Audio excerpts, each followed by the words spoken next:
Hello, everyone. Welcome. Nice to see you're all there. Let me first do a quick check to see if you can hear me and you can see me well, everyone. Then just let me please introduce myself. I am Ana Rocha and I'm responsible for the learning office in Easy Author. So the agenda for today, as you know, is we'll be talking about gamification and how to use it, how to apply it when designing your courses with Easy Author. All right? We'll have some time for us to see everything I'd like to talk to you about today. And finally, we'll have some time to share some questions you might have in the end, and share your opinion. All in all right. So if you're ready, we're going to get started. So let me please just switch off my camera so we can focus only on the content from now on. All right. Okay, here we go. Of course, gamification is a very broad term, as you can see. So what it is, I'm sure pretty much everyone knows a bit about that. So basically, this is when you combine some of the elements that are typically connected with games in other contexts. Say it could be our everyday life, for example. Imagine if you're at a meeting and you decide that you're going to take turns for speaking by tossing a ball at each other. That is gamification already. So there are levels that you can apply. There's different complexity and different techniques or elements you can use. Today, what we're doing is talking about how to do that with Easy Author. Okay, so moving on, let me just talk to you briefly about what Easy Author is if you don't know us yet, okay? Basically, this is the best authoring tool you can use to create your courses very quickly, in no time, and without having to study too much. Train on how to make it work. So you can share real learning experiences with your audience with a lot of interactive elements, lots of activities you can create, and you can distribute it very easily, also within Easy Author with a distribution option that we've just recently launched. Okay. Anyway, let's go to what we really want to learn today. That's the biggest question you can ask yourselves when creating a course. This is, how can we motivate our students? This is so important, isn't it, for us? Because maybe we think our content is, well, let's say it, boring or flat. Maybe it's getting too lengthy or heavy, and we might think that our students are not going to go back to it and review it once they've finished completing the course. That can happen, but let me tell you, any topic, anything you want to teach your audience about can be fun, entertaining, and engaging. That's something that we can do for sure. Now, the answer to that question, how we can motivate our students, is gamification, is with games, you'll see. Let me talk to you about the possibilities we have with this Easy Author. We have 4 games at the moment. The most recent one is the memory one. All right. We've got alphabet, swipe, trivia, and memory, as I was saying. If you think of games, which ones come to your mind? Which are the games you played the most during your childhood, when you were younger, or even now?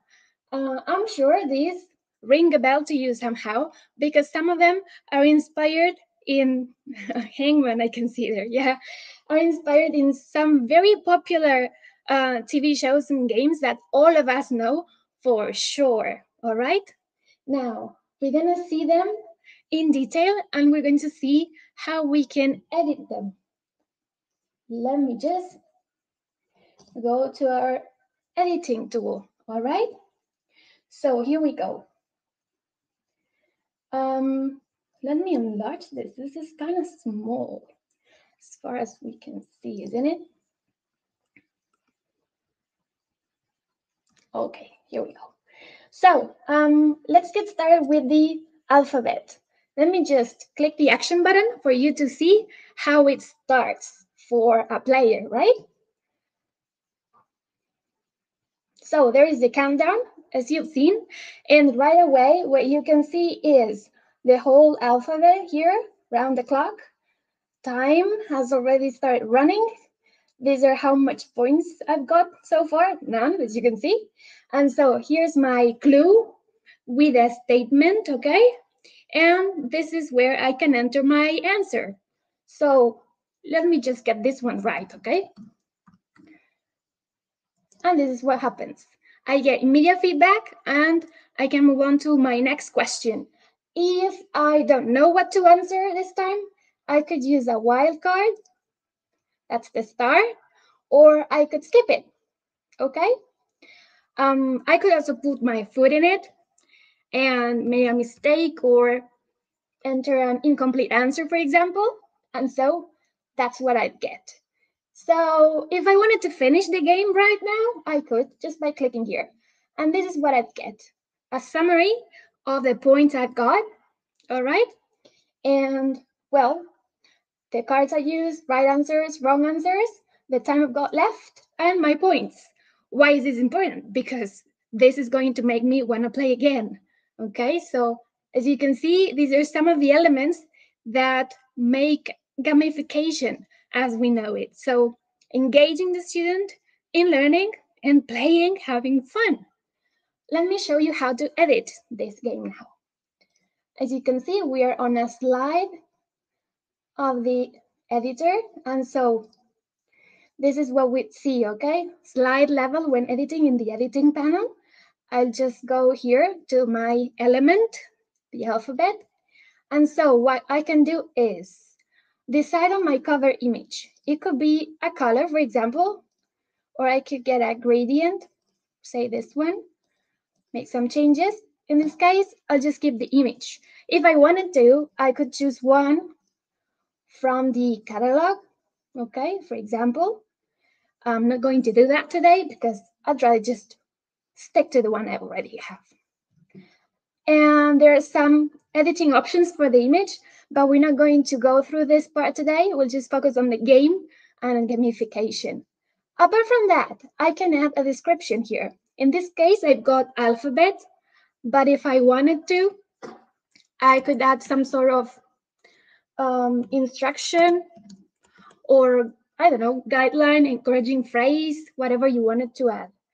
Also, right below, I can decide on how much time I'm allowing my students to play this for. Up to 5 minutes I can put. Oh, I could put more. Sorry about that. Okay. Also, I could decide on the points. I could, deactivate this too or enable it. And I could add or not wildcards in this case. So once that's set, this is when I go around the answers in this case. Since it's the alphabet, I've got the whole ABC here, and what I can see is the answer I've put as correct, okay? So what's the advantage? I can decide if I want to use only the letters to begin the answer with, or if I want the answer to contain the letter. What's the advantage of that? Well, if I'm talking about a topic that can be a bit of, tricky to complete the whole alphabet with, I don't have to worry. First, I don't have to use all the letters, and also I can just decide on contain. Imagine my topic is HR or compliance, that can change. Also, here is where I'll type in my statement, and this is where I can add an image, the accompanying image that you can see right there with all the editing adjustments for that one, all right? Apart from that, I've got, sorry, let me just go back to where I was. Okay, so once I've got All the answers ready? I'm good to go. Yeah, that's the alphabet. Let me just go to the other games. Since I've already shown you how to edit this one, you'll see it's going to be quite intuitive with the rest of the games. This is the swipe one. Really nice one though, because it's great for you to use it with mobile learning, with any mobile device you want to use, since you can use your finger to choose the answers. Countdown, of course, before you begin. And this is it. We have to choose in this case correct and not correct. This is my statement, and this is how I decide. Simply clicking there or using my finger and swiping if this was my mobile phone, all right? Again, I've got the points I'm getting so far and the time I've got left. In this case, these are the two groups, but do they have to be these same two groups every time, all the time? Well, no, not at all. We could decide on other types of groups, and so this game would become a completely different game. Let's have a look at that. Again, you can choose on the cover for the game with an image or whatever you like in the description. In this case, it says swipe. It could be anything you wanted to add there. Also, gamification. In this case, we can decide on the time and the points we want our players to get. All right. Somebody was asking about the point system. I can see here Daniela. Right. So the system is particular because what we want is to engage students into playing over and over again. So if the first time you play, you got everything right, chances to get the maximum points, of course, are maximum. The more times you play, the less chance you have to get 100% points because you've already played before, obviously. Let me continue with the swipe game. As you've seen, we have to choose if our statement belongs to one group or the other.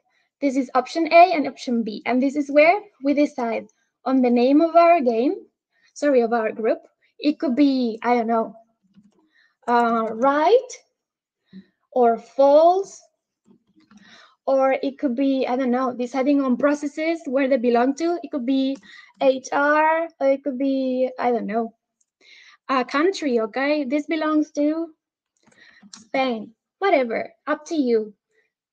Also, you can decide on the background of that group. So see how it changes as I'm clicking, okay?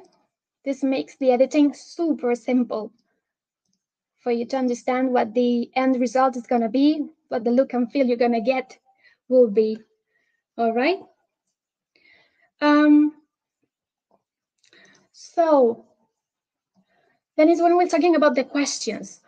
Remember, we're editing here a group. So all the questions that appear here belong to that group, okay?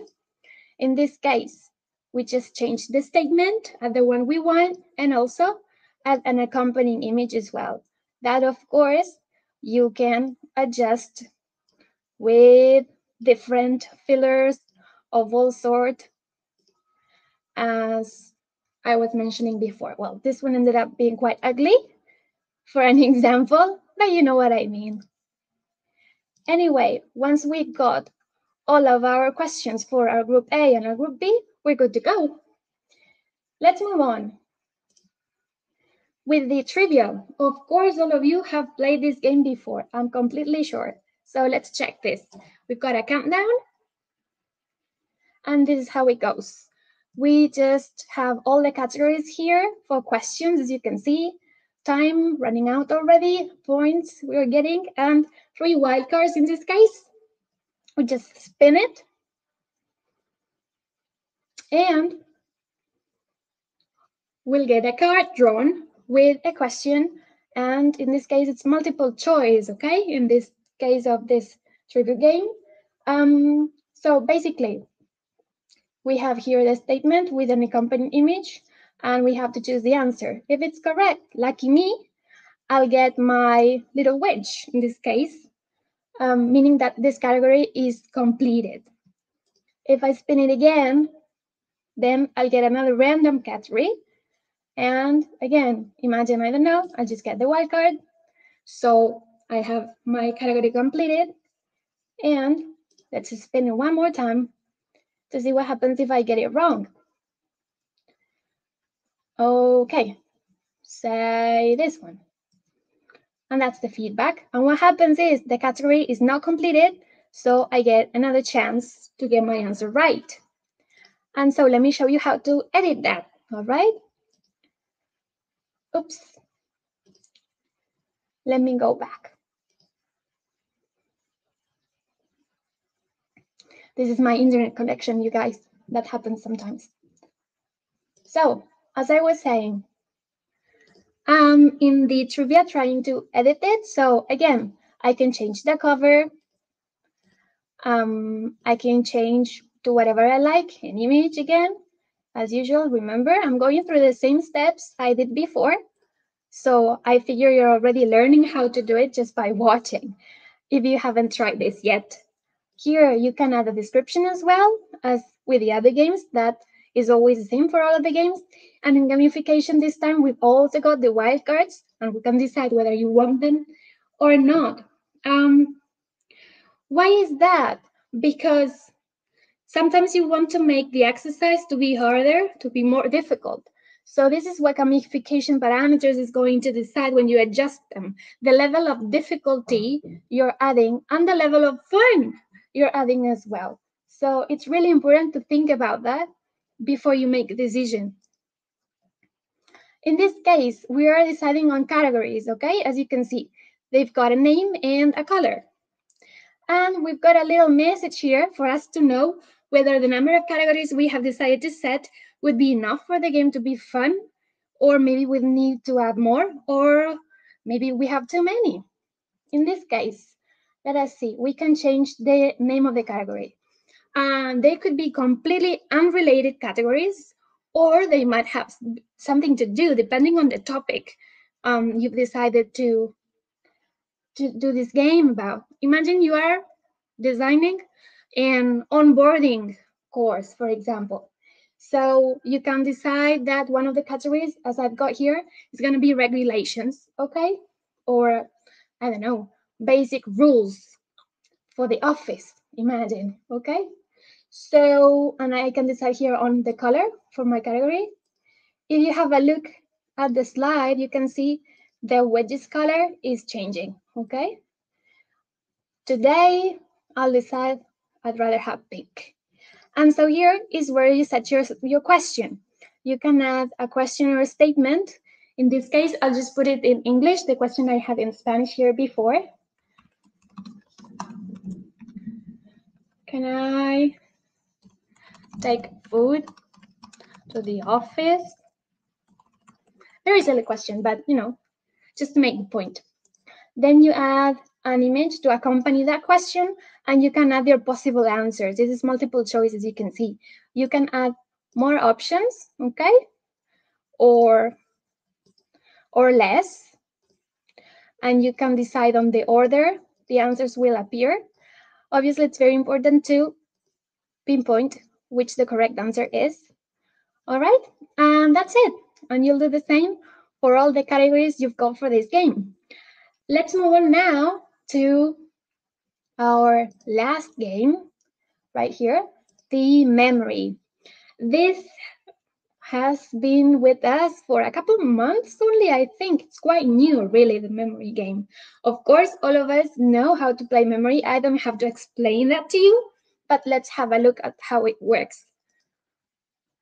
Again, there's a countdown for, what is the countdown for? I don't know if I've mentioned that before, but basically for, thrill, something's about to begin. So you get sort of excited, don't you? I'll show you how it goes. Let me see if I can get just one right. There you go. Got two. And so this is how it works, okay? Let me get one wrong. Oops, this one I had it. This is what happens if you get it wrong, all right? So how to set this, yes? I'll show you now in a bit. basically, for the game, you can set the cover again and the description.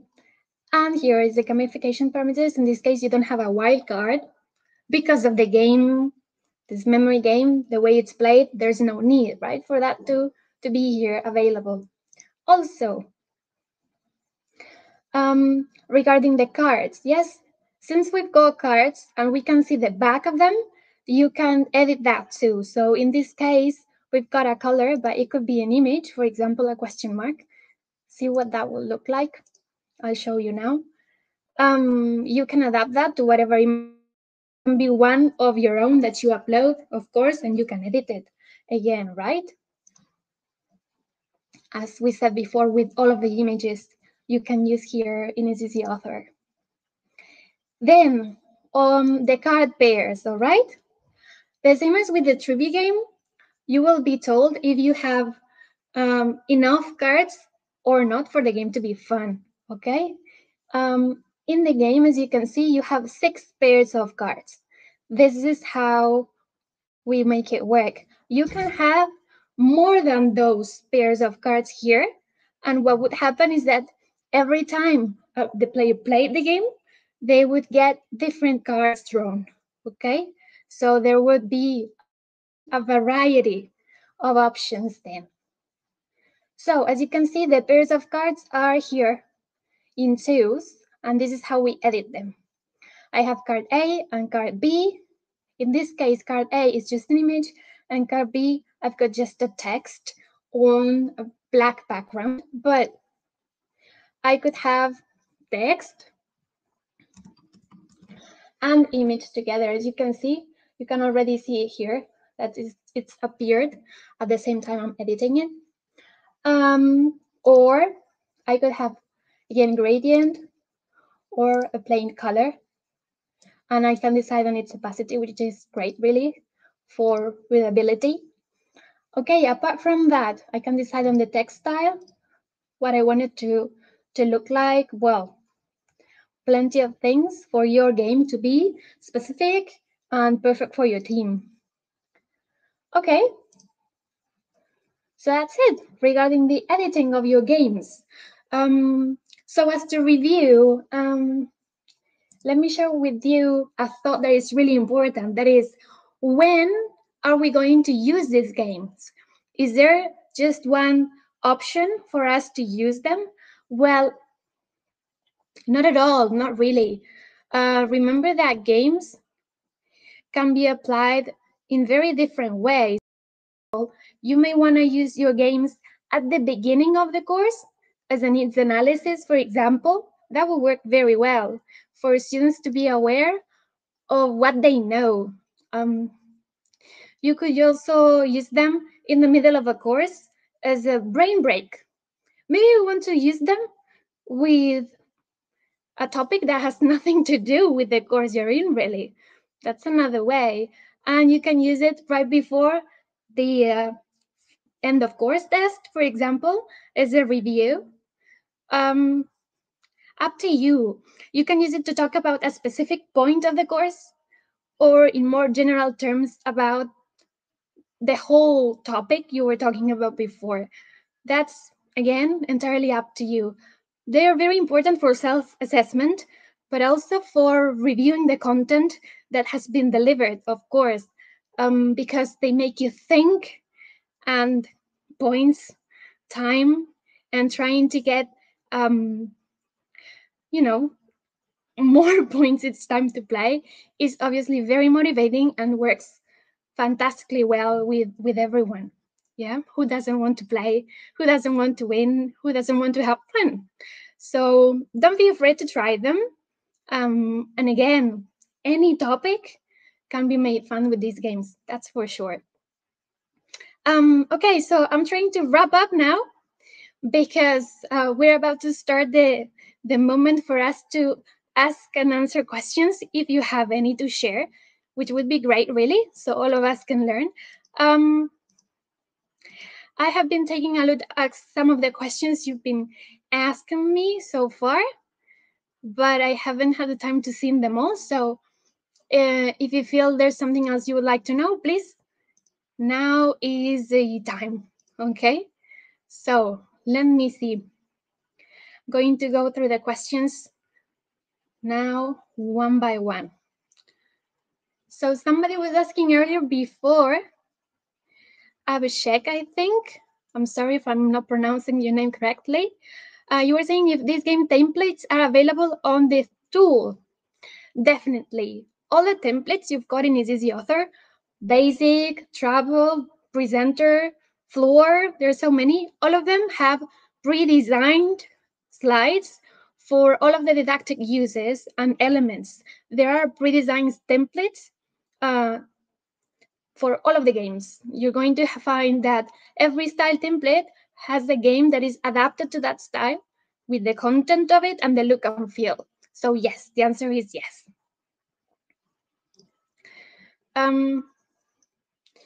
Also, Daniela asked earlier before about the system of points. Let me go through that again.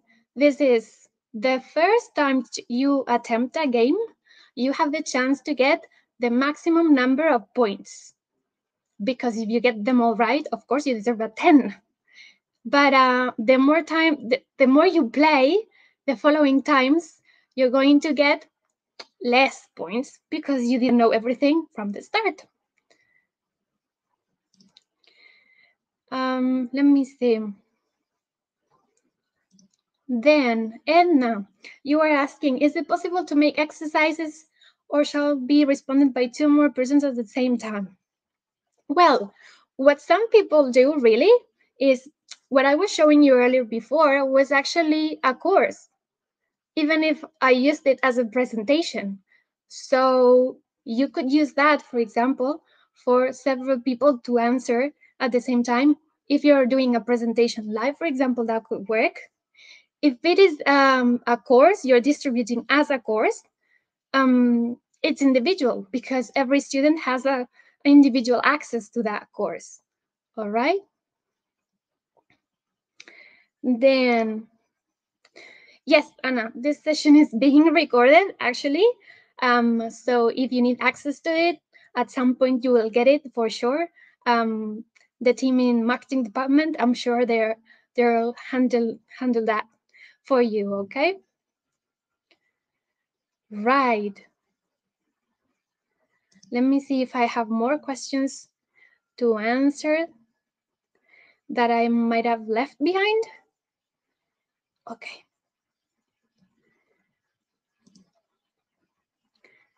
Let me see. Yes. Sorry, huh? I'm a bit behind. Here I go. So, give me just a second.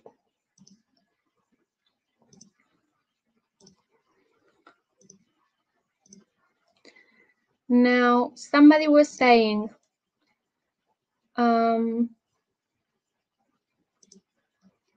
me see. I'm sorry. I went back to the beginning. Oh, here, this is the one. Tekel was saying, can you embed the game as an HTML iframe in your website? Actually, what you can do is, when you finish editing, you decide to distribute your project as a direct link, and that you can embed whatever you like, really. So the answer would be yes for that.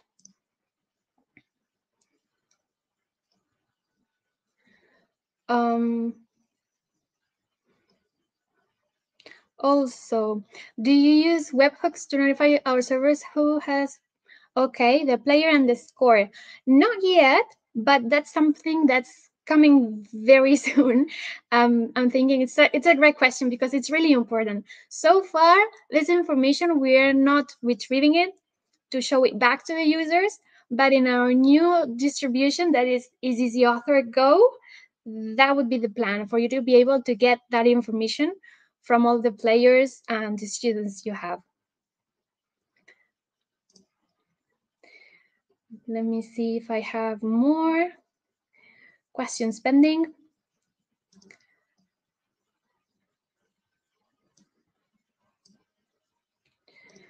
Okay.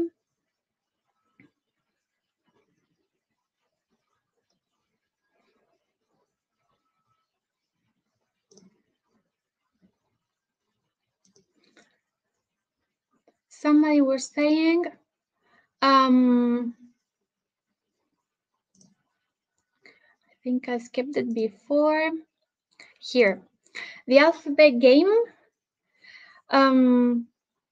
Is it possible to have only questions, 10 questions? Yes, you can decide on the number of letters you want to use. I mean, you could do the alphabet with only the first letter and that's it, entirely up to you. There's absolutely no problem. That's not a limit. Okay, I think so far I've answered all your questions. I don't know if you have any more, but if you happened to think of a question after we finish this live webinar, no problem. You can contact us anytime to our help mail or as you prefer, or you can go to our health center website and find more information. And of course, just try yourself and register with Easy Author and try all the options we've got available. That's no problem at all. Now, if you don't mind, I'd like to share here with you a little survey for you to fill in. It just takes a couple of minutes. So if you're happy to, that would be great. Okay. This is it. I'll leave you to it for a moment.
So everyone, I won't be taking any more of your time. I appreciate very much you joining me today for this webinar.